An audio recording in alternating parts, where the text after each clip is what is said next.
When I came to Forward 7 years ago, I felt that it was important that we address other aspects of women's lives, not just female genital mutilation, because a lot of the women we were seeing were not only from FGM affected communities, but were also refugees, some were asylum seekers, some were having a lot of other problems which a lot of migrant communities would face.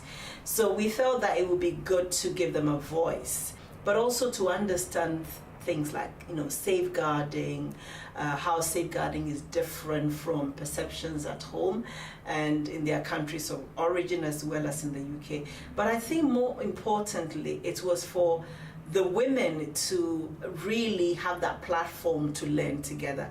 And we feel that that training isn't being provided in the UK at all. Laws in UK about the FGM and about the child abuse, some of them I didn't know before. So it's about safeguarding their children, but also enabling women to be able to access services and to enjoy their well-being. And this is very, very important for women to get the basics for them to actually contribute effectively to society. I like to gain all the knowledge I can to help my community.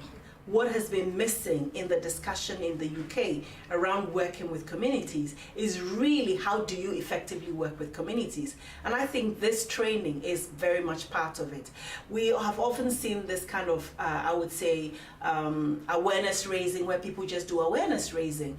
But that's not enough. You do need to build women's skills, get women motivated, and get women to have the confidence to be able to engage on these issues. And without that, you will just raise awareness and it wouldn't make a difference. So I think you do need a combination of these skills, because that is where behavior change can happen, where you have people who are motivated, but they also have the opportunity to actually put whatever they have learned into practice. And I think this is where this training is going to make a difference.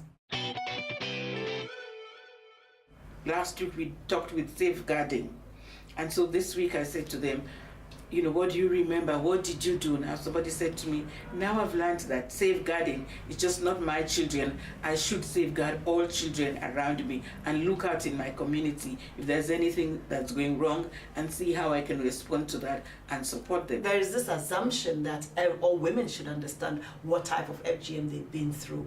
But we're seeing that this is not the case, and a lot of the women were really excited, even seeing the modules that were being used for the training, and a lot of them had to touch it. Some were taking pictures, and it was a very good way of letting women learn and share and laugh. And I think that's the environment we need to enable women break the cycle and for them to become advocates for change. The training has surpassed our objectives of just, discussing and giving women leadership skills, because the women have gone on to do other things. And I know that I spoke to a lady in Essex today, and she's now going on to set up an organization as a result of this work. She's started to do some work with communities to build their capacities. So we know that it has this kind of cascade effect. And I think that's the kind of thing that we really want from the training, to go beyond and really enable people to reach out to others. Okay, very good. Very important point. Thank you so much. A lot of the women will then acquire the confidence and see themselves as leaders, but also see themselves that they can make change happen and that they shouldn't be silent, they have a voice. So wherever they go, within their communities, within their peers, they can then start talking. And one of the women said, look, she hasn't even spoken to her child before about FGM. This is a chance to talk to her family. This is a chance to engage and have that dialogue. I have to stop it, and if for health affect me, I don't need to do it. I have right to say no.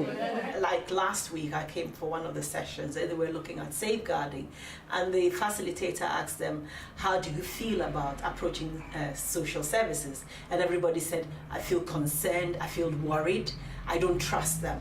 And then after the training, these same people were given the same question, how do you feel about social service? A lot of them said, I feel empowered, I feel engaged, I feel like I've been enabled, and I can now approach social services with confidence. I'm so happy I come here, honestly. I am.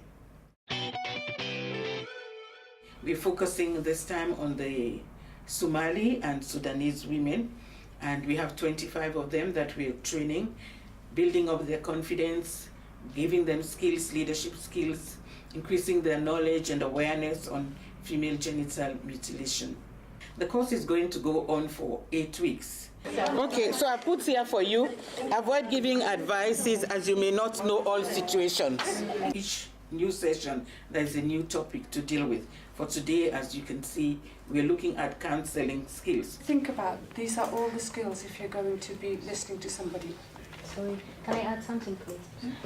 If someone telling you about something that is personal, you make him feel that you are confident to keep the secrets. It's talking about Confidential. Yeah. The intention is not to make them counselors, but as they're going to work in the community, there might be times when people might want a one-to-one discussion with them. And so they must have at the back of their minds the basic skills. What do I do? How do I listen? You know, what kinds of questions can I ask? The person who was doing the bad listening is going to be doing some good listening. I learned about listening skills and how to be a good listener, how to interact with someone you are counseling. All of them are nice ladies. I enjoyed being with them. My colleague and the team, the forward team, they are so nice. When you interact with other communities, you have more understanding of the problem, because now you feel that there is someone else having the same problem you have. I did enjoy it. It was beautiful. Forward was one of the pioneer organizations to start working on this issue of female genital mutilation, and we see ourselves as a legacy organization, an organization that really sets standards. And I think somebody also said that Forward punches higher than our weight.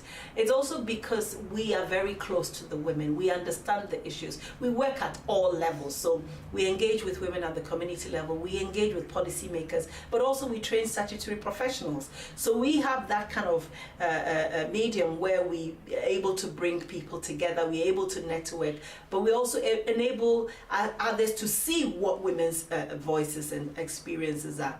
What we do is that we have better reach in terms of the country itself. So I think this, for me, we're well placed to do that. And for me, having initiated this training, who else should take it forward but Forward? Really want to thank at the end the Forward team who provides us here and provides the venue and provide even the people to talk about something important, something really important of our community, and address this issue in good manner and in religious way, in cultural way, in scientific way, and brought the food and brought the refreshment at the end, and even the money for transport. Many thanks for all of them.